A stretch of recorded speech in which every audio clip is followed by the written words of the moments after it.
Un cordial saludo, mi nombre es Daphne Molina y a continuación voy a explicar el transporte de gases, del oxígeno y del dióxido de carbono.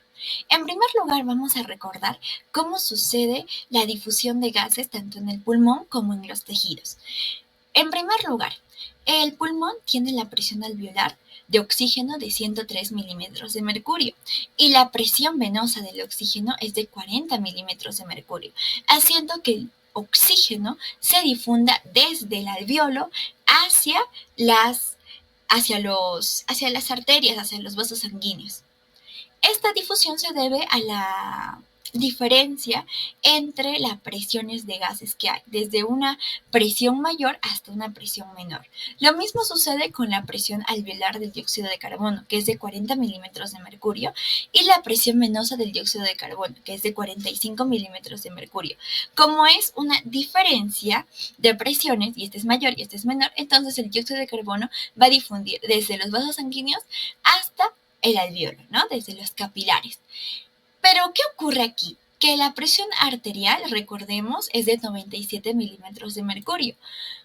¿Cómo? ¿A qué se debe que la presión arterial del oxígeno es de 103 milímetros de mercurio en el alveolo y en la arteria cambia? ¿Por qué cambia si es el mismo gas? Esto se debe al chant fisiológico. Es la cantidad de sangre que nunca ha pasado a oxigenarse, que nunca ha pasado al pulmón a intercambiarse, como por ejemplo las venas coronarias. Estas van a drenar en el seno venoso, por lo cual nunca van a llegar a intercambiarse, tampoco las venas bronquiales, y también se debe a las alteraciones de ventilación-perfusión. Recordando también la gasometría, la presión atmosférica de 660, la saturación de 98%, el pH y el bicarbonato. Es importante hacer una diferencia entre la gasometría a nivel del mar y a alturas, porque van a variar. Entonces, ya que hemos visto la difusión de gases en el alveolo, ahora vamos a ver la difusión de gases en los tejidos. Pero, en primer lugar, vamos a ver cómo se transporta el oxígeno y cómo se transporta el dióxido de carbono.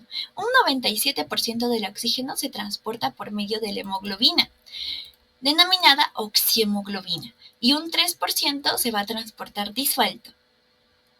En cambio, el dióxido de carbono, un 7% se transporta disuelto, un 23% unido a la hemoglobina, llamado carbaminemoglobina, y un 70% mediante bicarbonato. En unos momentos le vamos a explicar y le vamos a entender mejor. En los tejidos tenemos que el desecho de los tejidos va a ser justamente el dióxido de carbono, ¿no? Porque estos son gases que ya han sido utilizados por los tejidos. Entonces, el dióxido de carbono, y además también por la presión, diferencia de presiones, se va a dirigir o se va a difundir hacia los vasos sanguíneos. Cuando ya está dentro de los vasos sanguíneos, en el eritrocito, tenemos al dióxido de carbono que se va a unir con el agua y por medio de una anhidrasa carbónica, que es una enzima que tienen los eritrocitos, se va a convertir en bicarbonato más hidrogenión. Este bicarbonato, por medio de un transportador que hace que entre el cloruro mientras sale el bicarbonato, va a salir el bicarbonato al suero, mediante el cual se va a transportar. Y esta forma en la que se va a transportar va a representar el 70% del transporte del dióxido de carbono. Lo mismo ocurre en el suero, en el plasma digo, porque el plasma también va a tener una anhidrasa carbónica plasmática, pero esta va a ser de una acción más lenta. De igual manera, el dióxido de carbono se va a transformar en bicarbonato y en hidrógeno. En cambio, el dióxido de carbono dentro del eritrocito, cuando se une con la carbaminemoglobina, va a representar un 23% de su transporte. Y no solamente se va a dar la difusión de gases del dióxido de carbono, sino también del oxígeno. El oxígeno, mediante la oxihemoglobina, va a entrar también a los tejidos. Y también el oxígeno disuelto también va a entrar a los tejidos. De esta manera se da la difusión de gases. Pero enfocándonos más en el sistema circulatorio, vamos a determinar que, de lo contrario que podríamos pensar, el sistema circulatorio no está bajo el control directo del sistema respiratorio, ¿no? Excepto en la cantidad de eritrocitos y en la cantidad de hemoglobina, que estos sí están regulados por la eritroproyetina, Los eritrocitos en sí son los que van a regular el sistema circulatorio porque los eritrocitos van a contribuir a la eliminación del dióxido de carbono por dos mecanismos, por la hemoglobina y porque disponen de la anhidrasa carbónica, que ya lo hemos hablado. Entonces, el oxígeno va a ser transportado desde los pulmones hasta los capilares mediante las arterias sistémicas, a razón de 50 mililitros de oxígeno por litro de sangre. En cambio, el anhidro carbónico es transportado desde los capilares hacia los pulmones, ¿no? Para que se pueda dar esta difusión de gases en el alveolo por medio de las venas sistémicas, a razón de 40 mililitros de CO2 por litro de sangre. Estas son en condiciones normales y teniendo en cuenta el gasto cardíaco, que es de 5 litros por minuto, obtenemos que el consumo de oxígeno es en total 250 mililitros por minuto y la producción de dióxido de carbono es de 200 mililitros por minuto. Entonces, sacamos que la razón de este intercambio, tanto de oxígeno como de dióxido de carbono, va a ser de 0.8. Ahora sí vamos a enfocarnos en hablar de la hemoglobina. La hemoglobina va a ser una proteína humana normal, también va a ser denominada cromaproteína porque va a consistir en una estructura cuaternaria que pesa 68.000 daltons, que va a constar de una molécula de proteína llamada globina y 4 moléculas de hemo, que más que nada van a ser pigmentos que van a contener anillos de porfirina al cual los átomos de hierro se van a unir. Además, que se unen a cada bracito de la globina, porque tengamos en cuenta que la globina va a tener 4 bracitos y los hemos se van a unir a cada uno de estos 4 bracitos. Es por eso que decimos que la hemoglobina es una molécula cuaternaria. Enfocándonos más en el grupo hemo va a estar formado por la protoporfirina. Esta protoporfirina va a formar justo estos 4 anillos pirrólicos, los cuales se van a unir con la proteína globina. Y además, esta proteína va a ubicar en el centro al hierro en estado ferroso, es decir, con 2 iones, el cual va a tener uniones laxas y va a permitirse la unión de tanto de la cadena de aminoácidos como de la molécula de oxígeno, que es la que más vamos a tener en cuenta en esta ocasión. De esta manera, cuando el oxígeno se une a la hemoglobina, tenemos a la oxihemoglobina. En las cadenas de globina vamos a tener 2 cadenas alfa, 2 cadenas beta. Cada una tiene 141 aminoácidos, 146 aminoácidos respectivamente, haciendo que la globina esté constituida por 574 aminoácidos. El grupo hemo entonces, es decir, cada molécula de hemoglobina se va a unir a 4 moléculas de oxígeno. Y cada hierro se va a unir a una molécula de oxígeno. Entonces, ¿qué queremos decir con esto? Que en un adulto normal, un gramito de hemoglobina se va a transportar 1.34 mililitros de oxígeno, que va a ser la capacidad máxima de transporte. Es decir, que 20 mililitros de oxígeno por cada 100 mililitros de sangre es la cantidad que que la hemoglobina puede transportar de oxígeno. Y esto va a depender de la saturación, que a continuación lo vamos a hablar. Tengamos en cuenta que tenemos tanto oxihemoglobina y oxígeno disuelto, 2 formas en las que se transporta el oxígeno. Si nosotros sumamos estos 2 valores, vamos a tener el total de oxígeno que se transporta. Y esto se va a representar por medio de una formulita que vamos a llamar o vamos a conocer como el contenido arterial de oxígeno, o KO2. Aparte de la oxihemoglobina, tenemos otros tipos de hemoglobina, como la methemoglobina, por ejemplo, que en vez de estar un hierro ferroso, tenemos un hierro férrico. Hemos mencionado que el hierro ferroso tiene uniones laxas, débiles. En cambio, esto debe tener uniones fuertes. El grupo hemo se va a transformar en grupo hematina y va a ser el característico color marrón parduzco. Como va a tener uniones fuertes, este methemoglobina va a ser incapaz de transportar el oxígeno, ¿no? Porque no va a liberar el oxígeno cuando es necesario y pues de esta manera va a provocar hipoxia tisular. ¿Y a qué se debe la formación de la metahemoglobina? A defectos congénitos o a intoxicación por nitratos o anilinas, ¿no? Las anilinas más que nada están basadas en el benceno y podemos encontrar en algunas pinturas tóxicas. También tenemos a la hemoglobina glicosilada, que básicamente va a ser la hemoglobina unida a la glucosa. La hemoglobina glucosilada va a hacer la glucosilación dependiendo a los valores de glicemia.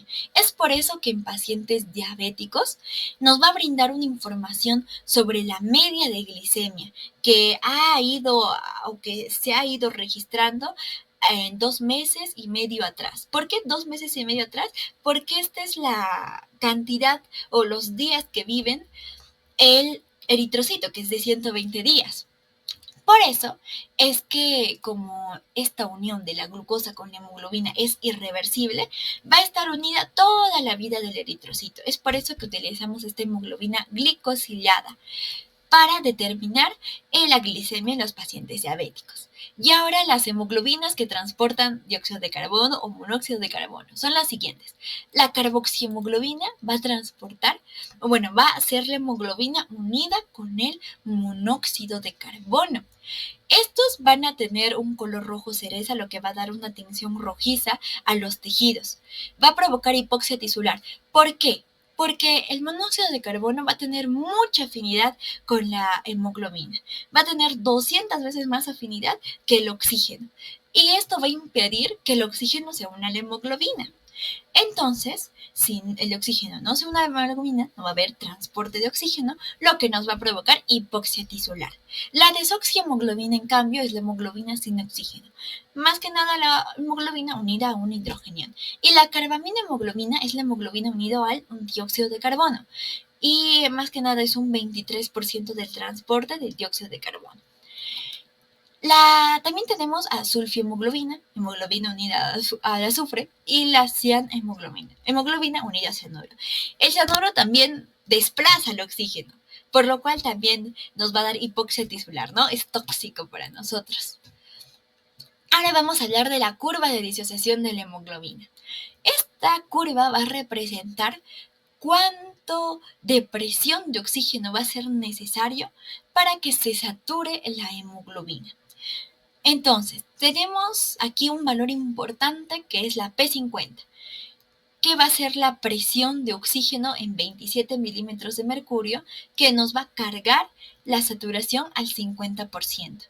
Este va a ser un parámetro muy importante porque va a modificarse dependiendo en dónde se encuentre y en qué condiciones se encuentra. Por ejemplo, en los tejidos, que tenemos el efecto de Bohr, va a explicar las modificaciones que el dióxido de carbono genera en la oxihemoglobina, vamos a tener que la P50 se va a mover hacia la derecha.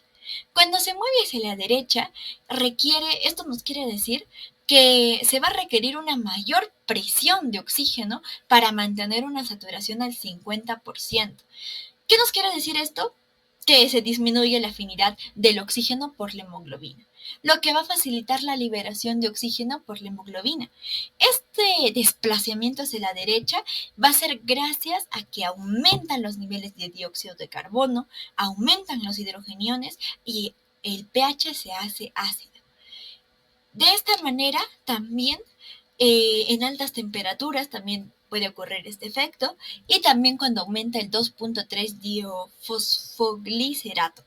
¿Qué es esto? Bueno, básicamente cuando cuando la glucosa se entra al eritrocito y por medio de glucólisis anaerobia forma lactato y 2,3 difosfoglicerato, este va a tener cargas negativas. Las cargas negativas hacen que disminuya el pH y un pH ácido también pues provoca este desplazamiento hacia la derecha.